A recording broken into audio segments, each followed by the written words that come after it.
Welcome to the Fortean Winds podcast, where we talk about UFOs and all the related high strangeness. I go by Bones, and with us, as always, is Rom X. Hey, everybody. Hey, Rom, good to see you. What we're going to do today is continue on current events because there's just so much going on, and it's interesting to talk about. Yeah, I was surprised to see that we didn't offend anyone, I guess. Oh, we didn't? Right, yeah, you even went after Greer hard. We'll try harder this time. And maybe people have finally come around and looked at the links that we shared and looked at the sources, which had him saying these crazy things in his own words, right? Yeah. And maybe that's getting to him a little bit because he was down there in Mexico. That's right. And he was in the front row of the Buga conference I was just watching before we started recording.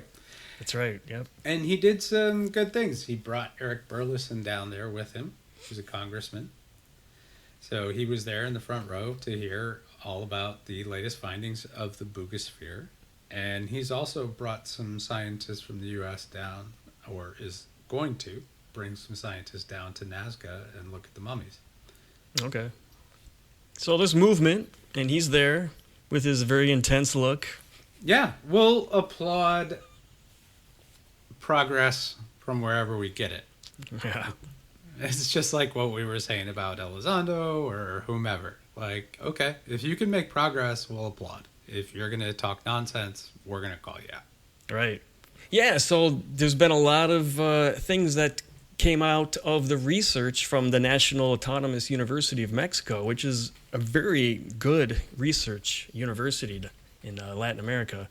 But a lot of stuff. The one that I saw, and we may have mentioned this because this has been one of the huge points of this Buga, is because you always, every time if you Google Buga, you'll see someone sitting next to it with the Buga on a scale, because it's mysteriously gaining weight. Yes. Yeah. So that's one of the more obvious ones. So I think it's at 5 times its weight from when they first found it, which is amazing. And then I think they have analyzed the inside of it, and I think what I remember hearing is that it was kind of like a fiber-optic system with a nucleus. They don't know what the nucleus is. They're saying they're just calling it a chip. The exterior of the object appears to have fiber optics on it, but those fiber optics, we don't know what they're attached to. For example, if they were typically attached to a camera and it was used for surveillance, we'd have to go find the camera on the inside of the object.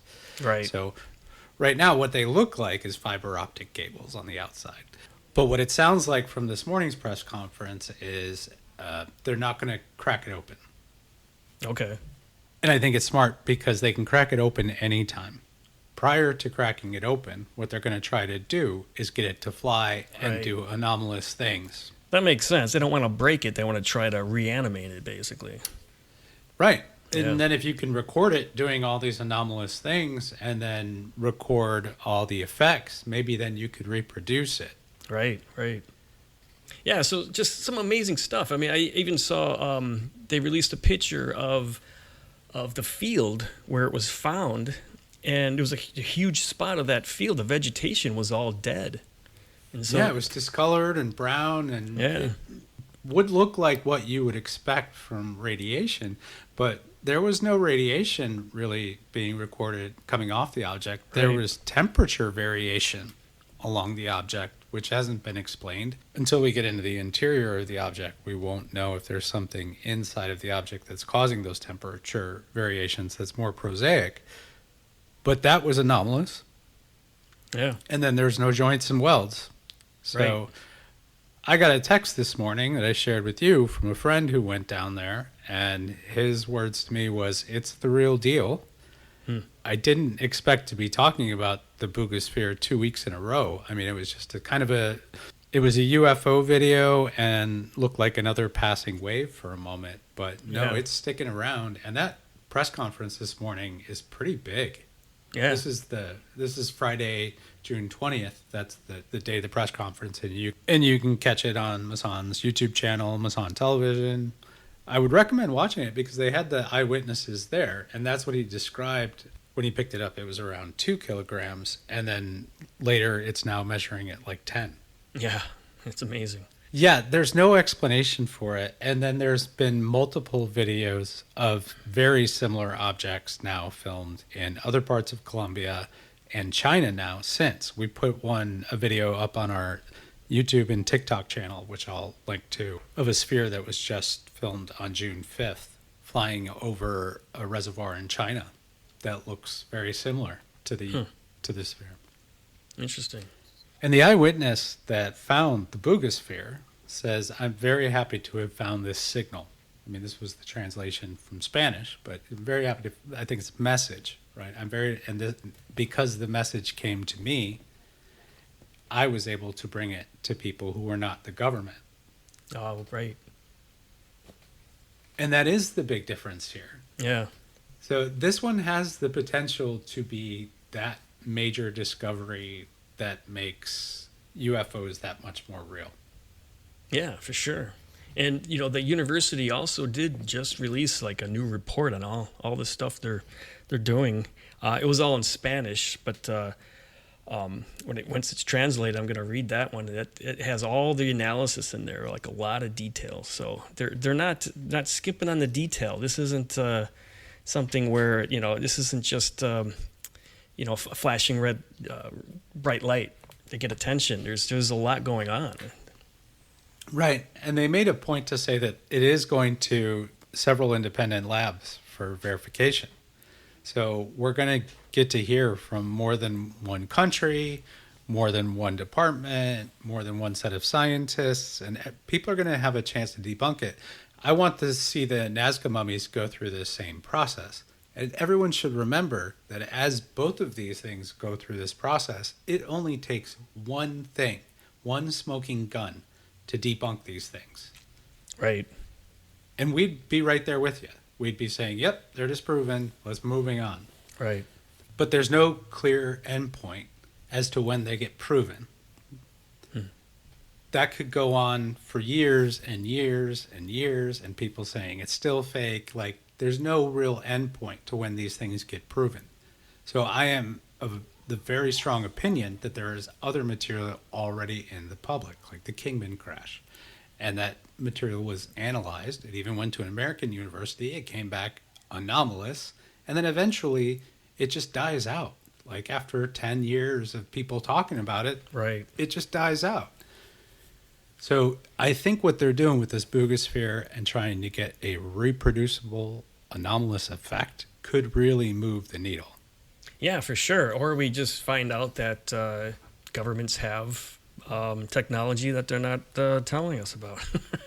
Well, and we know that for sure. And I think we give a lot of weight to these black programs as to what they can or cannot do. And it's interesting in the UFO field that I have heard two completely different stories as to what the government has been able to reproduce from the rumor mill, that is. Mm-hmm. And I have heard both that they have been able to reproduce craft and fly around the world globally, like at a moment's notice, and undetectable. And then I have heard they haven't been able to reverse engineer jack squat. Right.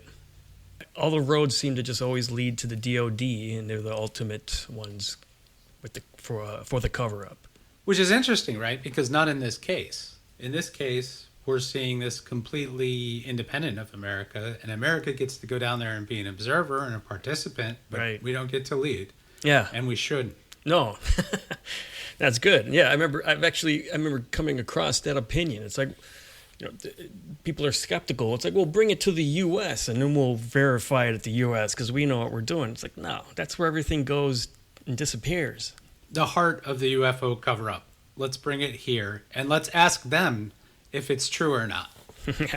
It has to be the people that are doing the cover-up that tell me it's real. That's why they keep interviewing Sean Kirkpatrick. It has to be him that tells me it's real. Right. Like, this drives me bananas because they always pretend like one person who has motive to lie is equivalent to 20 people, including eyewitnesses, right, telling you that it was real. Right. And they're like, oh, it's a 50-50. This one guy who's got every reason to lie, says that it's a lie, and all these other people who have no reason to lie and aren't getting paid in any way are all lying. Right. It's a 50-50. That's how the media is playing it, right? Right. You know, it's interesting. All this research is coming out now with the Buga sphere, because orbs are a really big topic, and they're always around. And Chris Bledsoe is one of the proponents of these orbs. And, you know, he can produce orbs like the Prophet Yahweh did in a video years ago, and I mean, we just have to. It always seems to come back to orbs. And he did an interview with News Nation, maybe a day ago or so, and I think it was eye-opening. I don't know much about Bledsoe, about his past, but he really stressed that he's in contact with government officials, both from like multiple agencies, with generals, he said, and even with some lawmakers, and he basically demonstrates what he does, and he's making these orbs appear. So, what's with the orbs? What's going on? Yeah. You know, and that's interesting, because we just did an analysis that we didn't put on the website in text, and I'll explain why, but we actually put this out in video on YouTube and TikTok. So definitely follow our TikTok. We're putting out some exclusive stuff there because we're not censored there.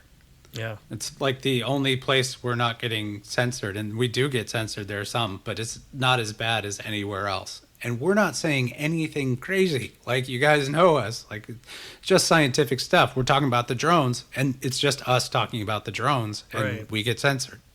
But on TikTok, it's not as bad. So anyway, please follow us there, and we're putting out some exclusive stuff there. And one of the things that we put out there was a recent analysis that we did that compared all of those drone sightings. And as just a reminder, we built a map of those drone sightings based off of credible news reports. And then we put them together into an interactive map you can view on our website. Right.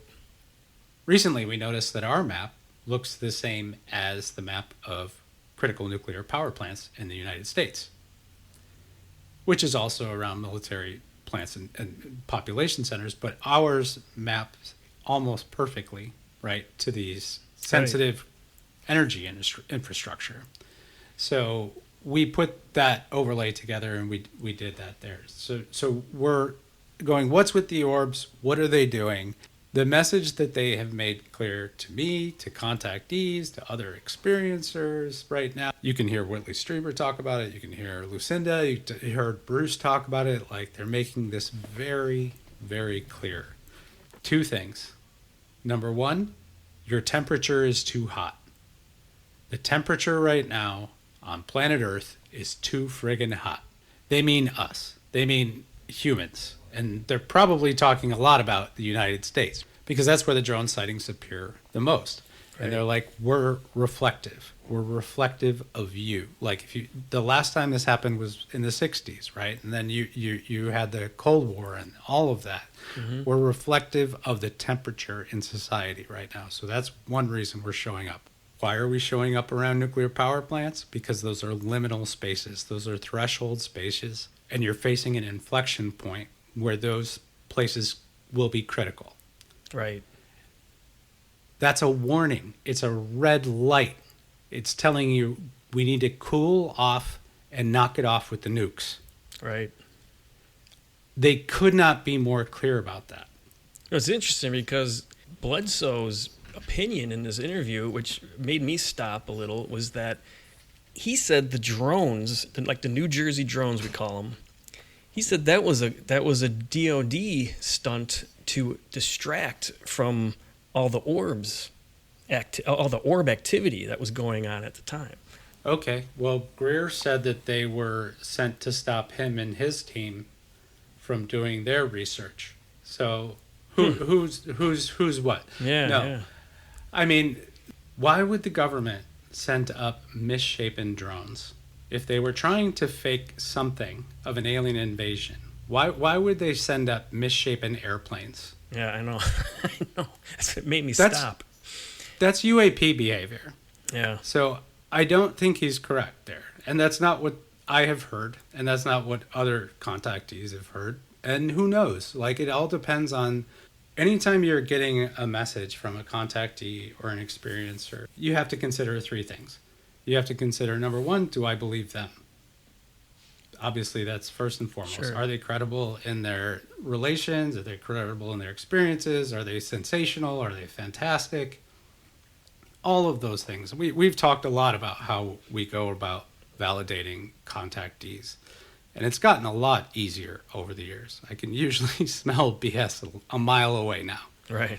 So with Chris Bledsoe, I definitely believe him. Then there's the question of, do you believe the entity behind him? And then there's the question of, do you believe his interpretation of what the entity told him? Right.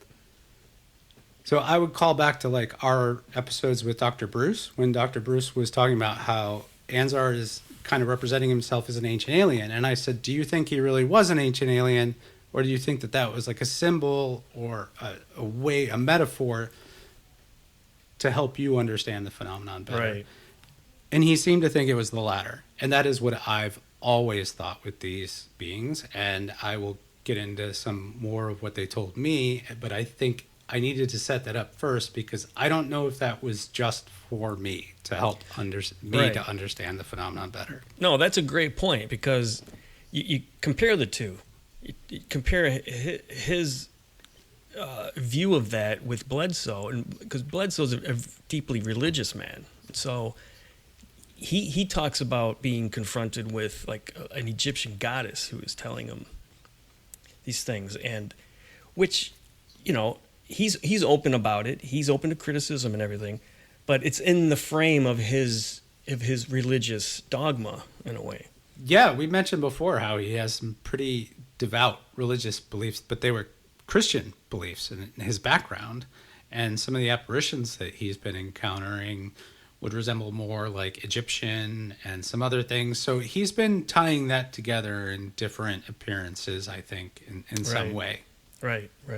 Yeah, but it's just always in that context because he does mention, you know, the conflict between Israel and Iran, and he's actually putting, you know, wrapping current events into what he's into his experience, and that's why he came out. We mentioned it the last episode. He actually came out with a date. He's saying April 2026. Something big's happening, and he's putting his heart on his sleeve for that one. Yeah, he keeps saying that the big appearances for him happen around Easter, and that this coming Easter is going to be the big one.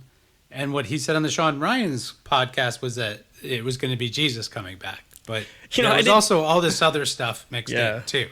I didn't even connect April with Easter. It didn't even come up in my head. You're right. I didn't even. That's significant.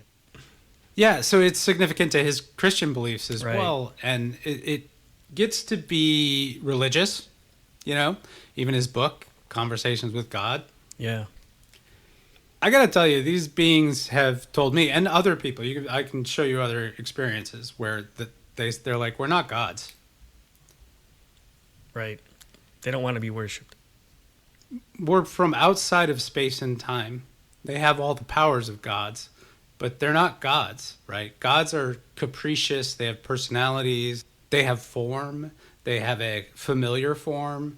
These things are like, we don't have a form. We don't live in space and time. Like, you can't compare it. You have no reference for us.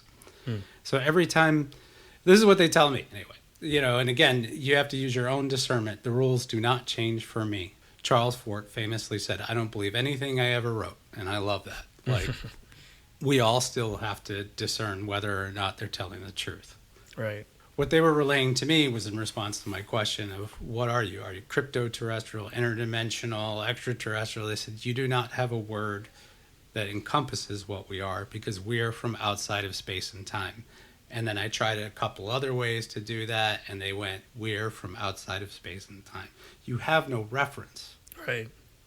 So they have to speak in metaphor. They have to speak in a form of immature writing in order for us to understand it. And from what they tell me, two things happen every time they show up. Number one, they cause chaos and disruption. Definitely could see that. Look at the drones. Number two, they start a religion.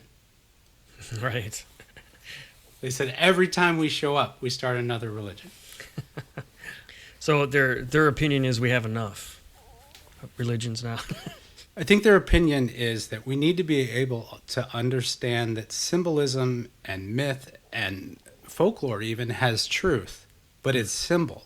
We take everything so literally, and then we go, it has to be literal and it has to be binary. And Right. we're dealing with beings from outside of space and time. They don't think that way. They're constantly cautioning me about thinking of things in terms of good and evil. And I have to remind myself that all of us have different standards of good and evil. Even things that I think are the most basic of good, like the golden rule. There are people who don't really believe in that.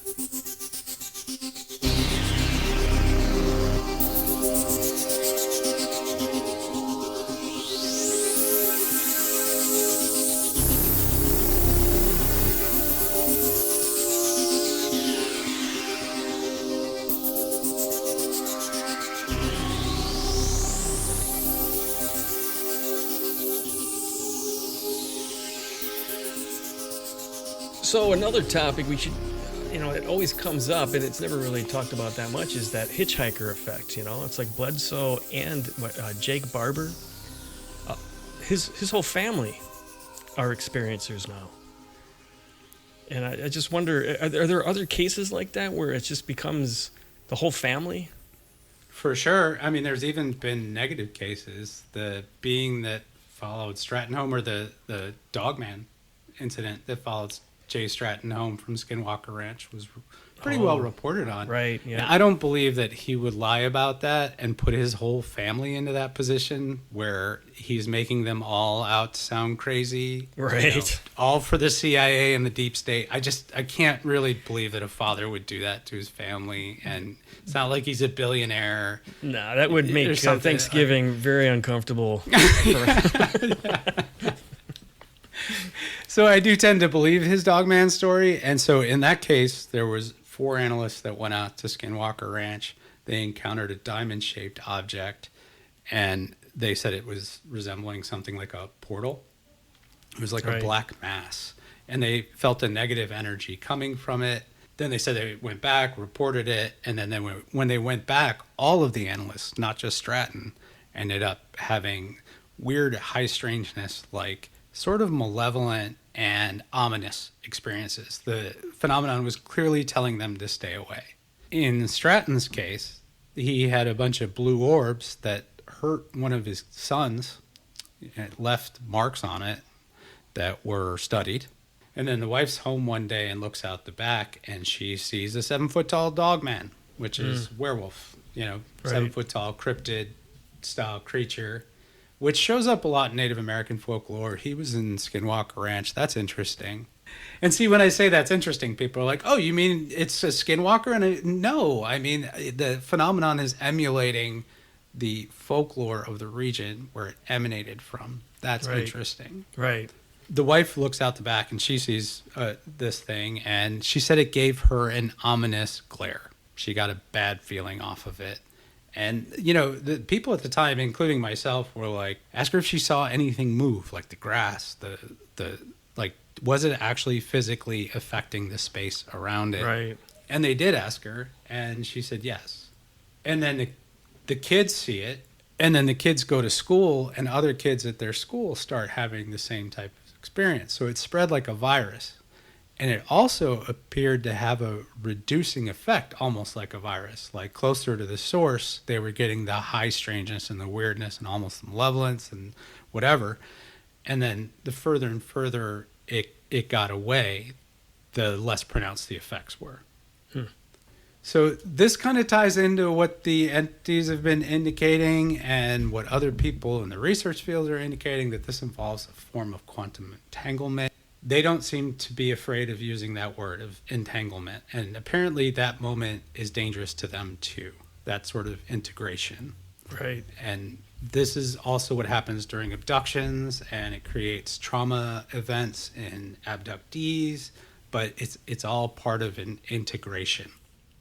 And that integration is happening, I would guess, on a quantum level. Those are the terms that they're using with me, but I don't dive all in on that. Right, right. And the story is just growing. The evidence is growing each day.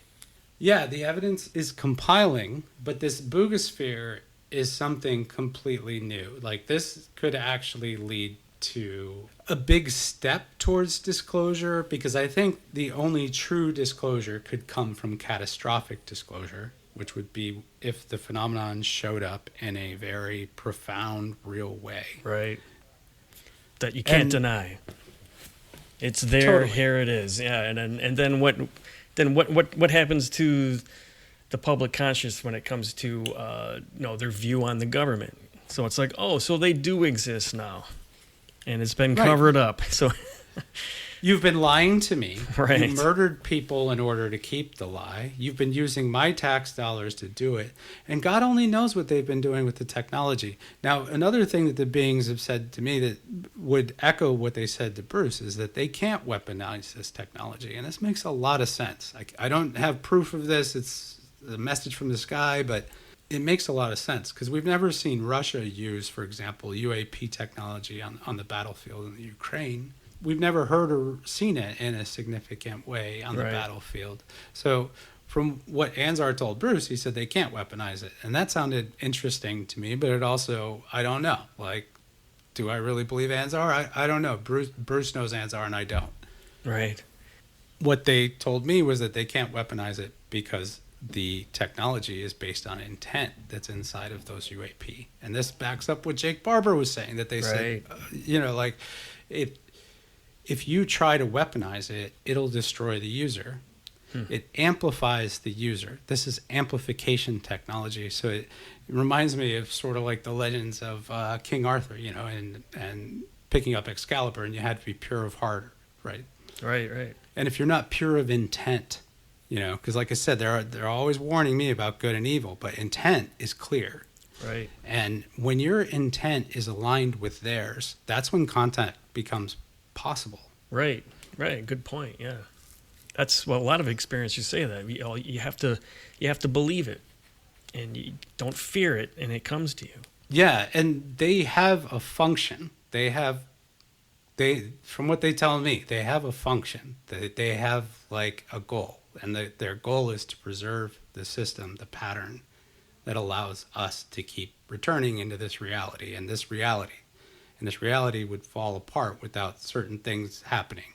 And so their goal is to maintain that reality, and that supersedes our well-being, our happiness, all of those things, right? So they would prefer we find nice ways to do it. But if we can't find nice ways to take care of ourselves and each other, then they'll figure something else out. Like, I don't want to get too biblical, but think Noah's Ark flood. Things like that, Tower of Babel, where they're like, if we need to hit the reset button, we'll hit the reset button and start over with enough people. Right. So when they say lower the temperature and knock it off with the nukes, we should probably lower the temperature and knock it off with the nukes. Right. Yeah, I mean, it's good. It's nice to believe that maybe, when in turbulent times, everyone believes that they live in turbulent times. Doesn't matter when you live in human history, but that if it does come, if we do have a catastrophic disclosure, that it is to enlighten humankind, right? It's going to be a great enlightenment. That's always the hope. But, it's hard because we know that there are always bad actors out there that perhaps can't be enlightened. The UFO field is full of this, and there's a lot of people who come from the era of the 1960s who really are hung up on an extraterrestrial explanation for this phenomenon. And I'm open to that. It's just that they're denying evidence in order to maintain that. Right. And that becomes a problem. Yep. And then you have a bunch of people who have religious beliefs, and are reinterpreting everything into that worldview and coming up with frameworks for that. And if they can take that symbolically or say, this is how I'm going to interpret the truth, then we can still find some language together. But if you go, no, that didn't happen, the earth is only 6,000 years old, which is like a pure creationist point of view of the world, it becomes very difficult for us to even find a shared language in UFOs. Right. Where we should be able to go, yes, we're both dealing with something paranormal. Let's try to sort through it. Right. I mean, you could say in human history that what's brought people together in a way is strife, is calamity. Yeah, certainly tragedy has a way of bringing people together. And so the question we have to look at, if we can understand that this is symbolic, is to say, are things like Noah's Ark a cultural memory? Cultural memory, which means, are people remembering something that really happened and then applying a different set of modern folklore to it? Right.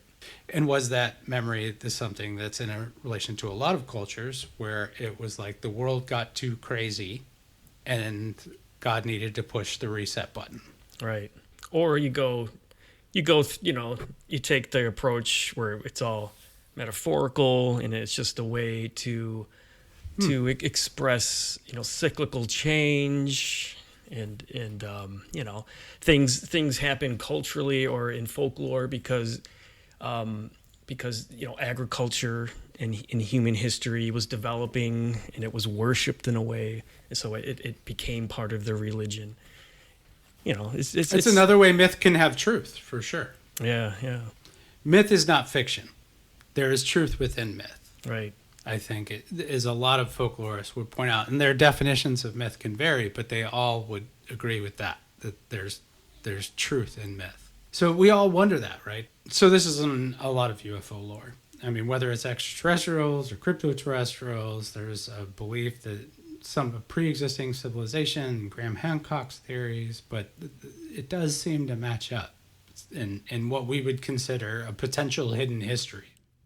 Yeah, and just to tie it in with the discussion with Bledsoe, real simple demonstration of that is basically prayer brings orbs in the form of an angel, right? Or brings angels in the form of an orb. Well, it's reflected. And here I think whether it's intentional or not, it's analogous to technology where it becomes a black mirror. The phenomenon is definitely a black mirror. Like it was appearing as airships in 1900. It was appearing as misshapen 747s in 2024. Right. Or like what silver shields during the Roman Empire. Silver shields in the Roman era. It's reflective. And fairies. Villay collected a ton of evidence on that, and there's Robert Kirk's work with the fairies. So it appeared as something supernatural that was reflective of their beliefs at the time. But that was in order to communicate with them. I think there's also, and maybe you can comment more on this as an anthropologist, because there's a misconception out there that ancient societies did not understand that they were dealing with a symbolic folklore, that they all thought that this was literal around. Right. I mean, the first point of that is just a mechanism of control, right? When you're using literal stuff like that at a time that long ago, yeah, you have a control system that's in place for that. But when you talk about, that's what's so fascinating about these remote viewers that we discussed today is that you look at those with a historical perspective and you think, well, maybe what people were believing thousands of years ago was because they were producing what remote viewers today are producing. And it becomes easier to understand. 100%. And even when we were looking at where did the Nazis find success in World War II, and it was with channelers and mediums. And then where they found success, according to our research in technology, was by taking what those channelers and mediums were telling them and infusing that into their technology. Right. And it was coming up with things that they couldn't control, but it was coming up with new stuff. Right. But they were also using that in an extreme form, a mechanism for control, societal control as well, and justification.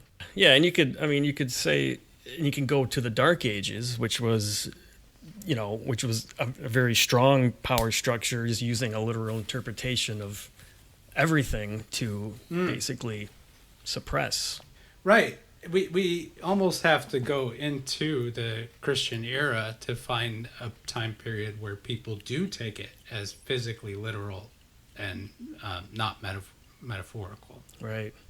So when you say ancients were having the same type of contact that Jake Barber is, I think that they were, and they understood that it was this type of non-physical communication that was happening, and it was with another realm that was also non-physical.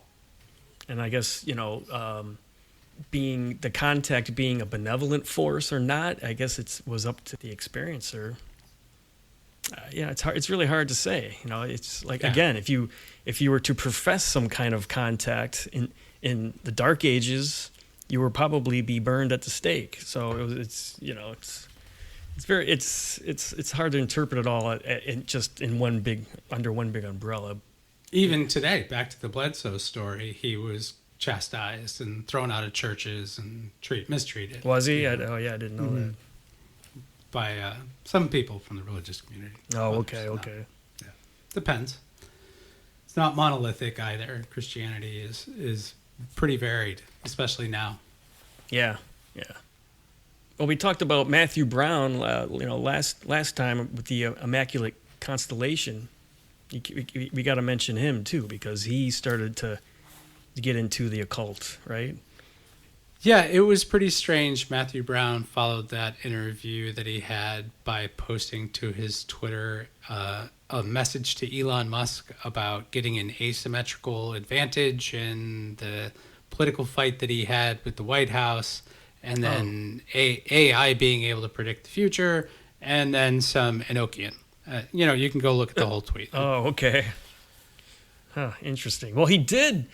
if we're talking about orbs, he did say that when he was with the government, that the occurrence of orb UAPs was the most prevalent UAP. So, there's a bunch of stuff he's saying, and now that he's posting Enochian and talking about AI, I have to go, that's interesting, because I happen to know that the occult and AI are volatile sometimes together, depending on what you're doing, right?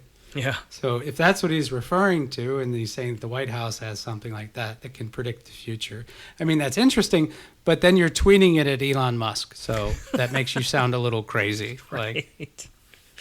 Talking about tweeting computers, prophecy future, and you're doing it to celebrities. Maybe not a good look. Maybe just don't tweet.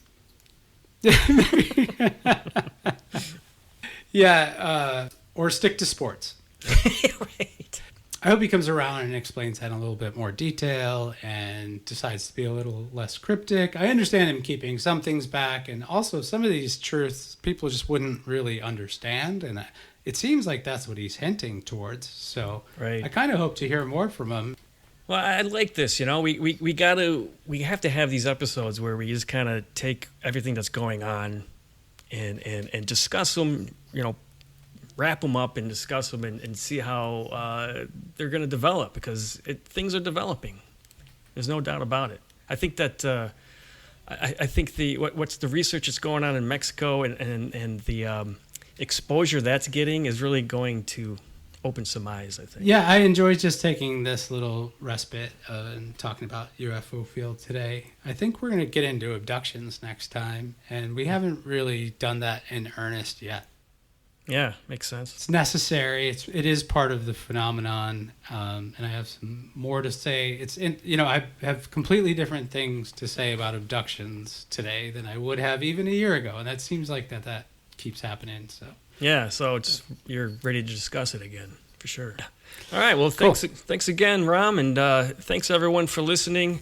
Once again, make sure to check out the ForteanWinds.com website and our channel on TikTok and YouTube.